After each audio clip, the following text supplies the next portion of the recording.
Gamers! How are you all doing today? I hope you've all been enjoying High Isle and helping out those lovable alliance leaders, or maybe you're like me and just been ignoring them to play more Tales of Tribute.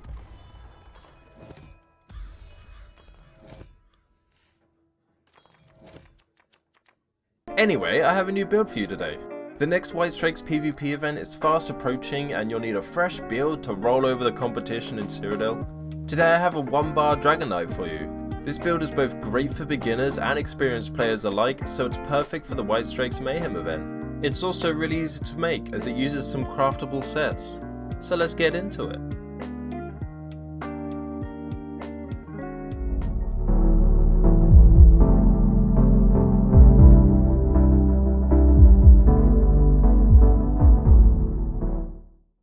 Okay, so here we are with the 1-bar Dragonknight build. First of all, please ignore my fashion.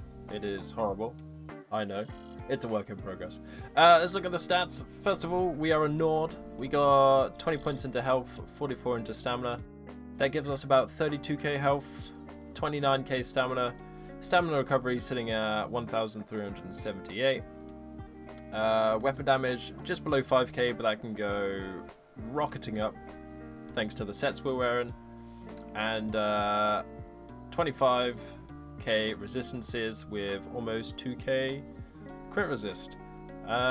We are using the Warrior Munderstone for extra damage, and we're using Artaeum Takeaway Broth, which is a bit on the pricey side, but it's very good for health recovery, stam recovery. If you can afford it, I definitely recommend getting it. Okay, so moving into the sets, as you can probably tell from all the buffs I currently have and the fact that it's a 1-bar build. First off, we are using Oaken Soul. Super ridiculously strong at the moment. It is going to get a change next patch. It's kind of up in the air about where it's going to go. It should still be really good and really viable. Just a few things might need tweaking, but that's not for a while yet. It's still really good for this patch. It's going to be great for the White Strikes event that's going on. So yes, I recommend getting that. What that does is just give you an absolute ton of buffs, but it restricts you to 1 bar. So you have less skills to use, makes the build easier and fun to play. The next set we're using is Clever Alchemist. Still a super strong set. It's so good for PvP. PvP is all about burst, and this just really does let you set up your burst super easily. It gives you health, weapon and spell damage. And then when you drink a potion, you get a rush of energy, which means you get loads of weapon and spell damage. So we have this on the sword and shield, the other 2 jewelry pieces, and I have it on the helmet in heavy. So it's a craftable set, so it's really easy to get. I think it is 9 traits though, so you do need to... Is it 9 traits? I think it's 9 traits. You do need to know a bit of crafting. If not, I'm sure you can find somebody to craft it for you. And also, we have a 1 piece of the trainee on the body. Heavy reinforced as well, just for some extra resistances, and we added an extra piece. And now the second 5 piece we are using is a bit of a weird one. We're using Varen's Legacy. That gives you health, stamina, extra healing taken, and when you block, your next direct damage area of effect attack used within 5 seconds deals an additional 3,175 damage. This bonus does not work with channeled effects. So the reason we're using this is we are pairing this with a champion point. One of the champion point slotables. So if I show you that now, it is called Riposte, where when you block an attack from an enemy within 7 meters, your next direct damage attack made within 5 seconds deals an additional 33% damage.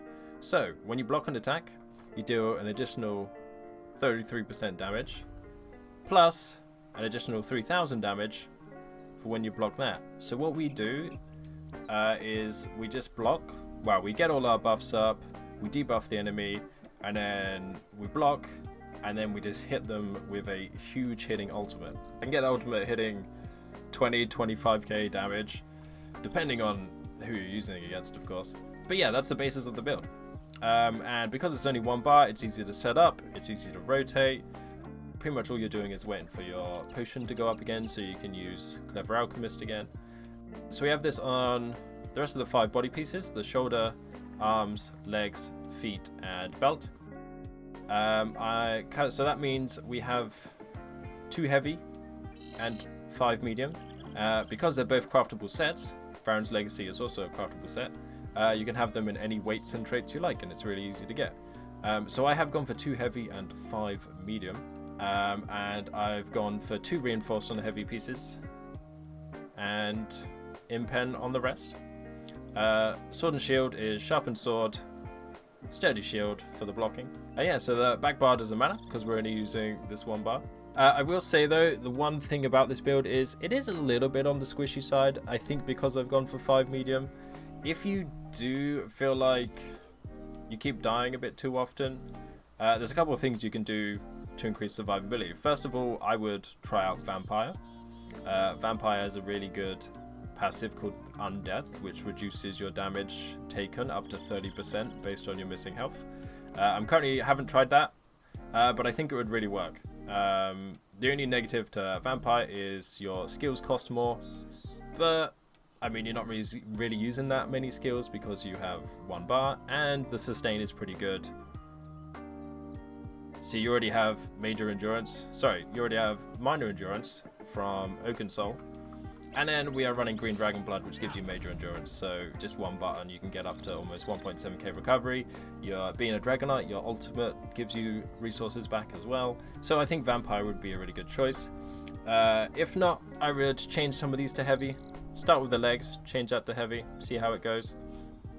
And yeah, it should make you more survivable. If you really need even more survivability, especially during PvP White Strikes event, which can get a bit hairy sometimes, you can switch to some heavy, you can go Vampire, and you can change your Mundus to probably the Lady for the extra resistances.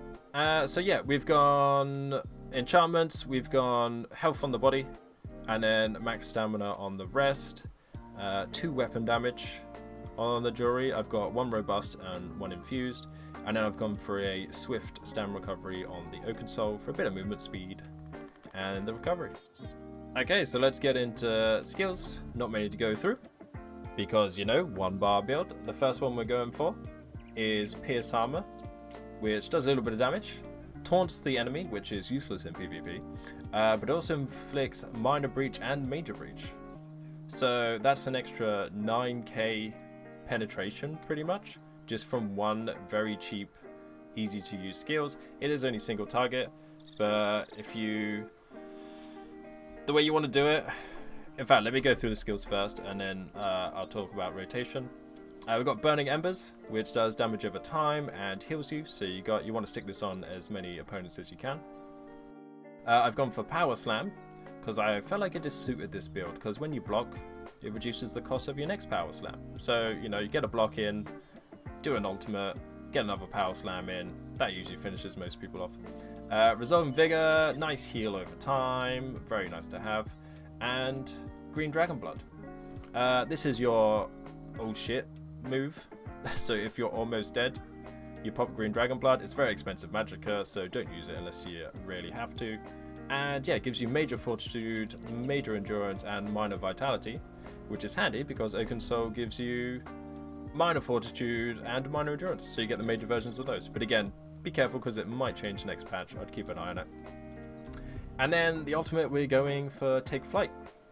Launch yourself at an enemy, best ultimate in the game, most fun to use. And so we can buff that to ridiculous heights with Baron's Legacy and the Riposte Champion Point. So the way I do this is I usually run in, put some dots on, maybe hit them with a Power Slam or 2.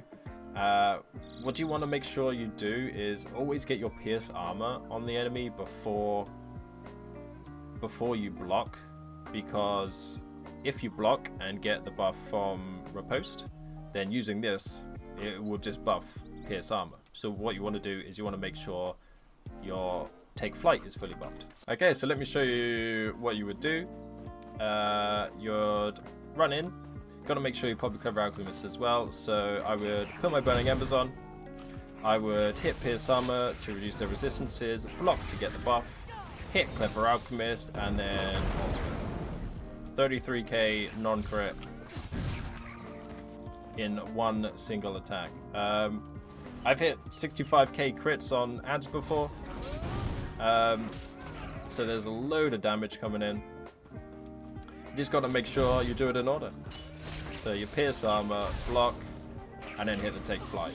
As you can see, because you get major heroism from Oaken Soul, you get the ultimate back really quickly as well.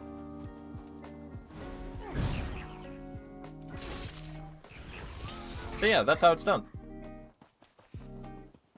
The longest thing you'll end up having to wait for is the pot to come back up.